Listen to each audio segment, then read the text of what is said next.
Assalamualaikum warahmatullahi wabarakatuh. Perkenalkan, saya Marin Kristi dari SD Negeri Selaawi, Kecamatan Pacet, calon guru penggerak Angkatan 2 dari Kabupaten Cianjur.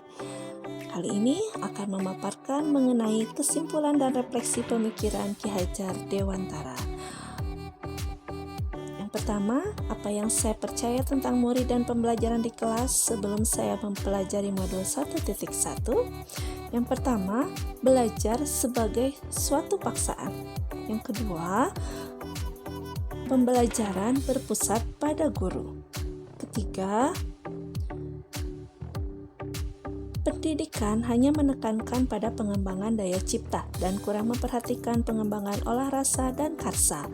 Keempat, berpikir bahwa pendidikan hanya di sekolah, mulai dari jenjang terendah sampai dengan tertinggi.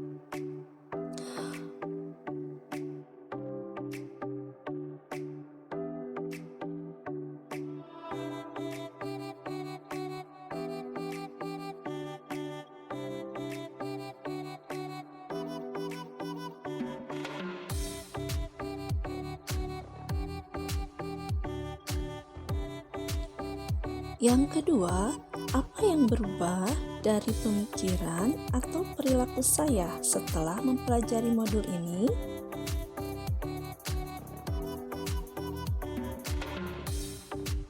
Ya, yang berubah dari pemikiran atau perilaku saya setelah mempelajari modul ini adalah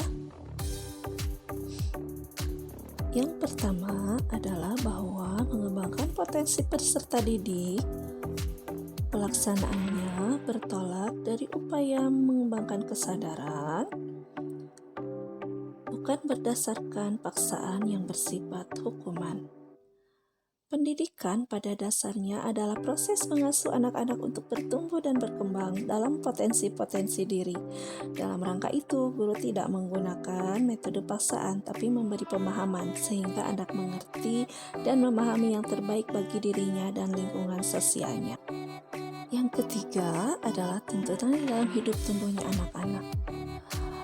Adapun tujuan adalah menuntut segala kekuatan kodrat yang ada pada anak-anak itu, yaitu kodrat alam dan kodrat zaman, agar mereka sebagai manusia dan anggota masyarakat dapatlah mencapai keselamatan dan kebahagiaan setinggi-tingginya. Dan yang keempat, pendidikan itu terjadi dalam 3 lingkungan secara simultan, yaitu keluarga, masyarakat, dan sekolah. Proses pendidikan yang terjadi di sekolah adalah khas karena kombinasi antara pendidikan dan pengajaran.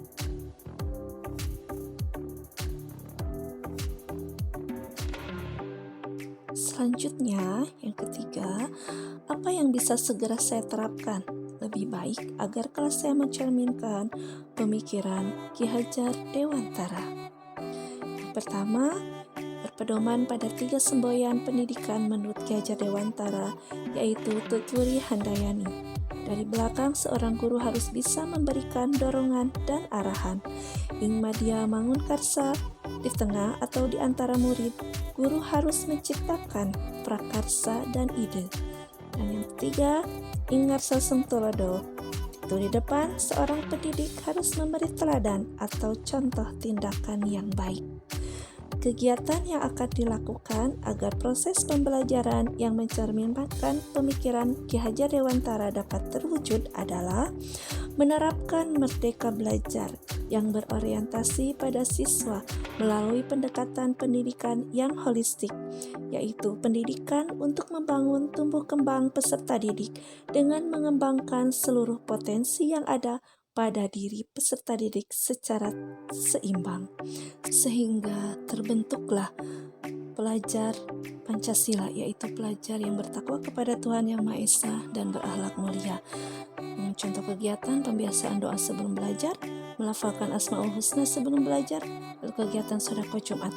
Yang kedua yaitu kreatif, contoh kegiatannya melalui pembuatan kerajinan, gotong royong, Siswa bekerja sama dalam melaksanakan piket kelas, berkebinekaan global. Contoh kegiatannya ditanamkan sikap untuk menghormati orang yang berbeda suku dan agama, penanaman sikap untuk mencintai budaya bangsa Indonesia.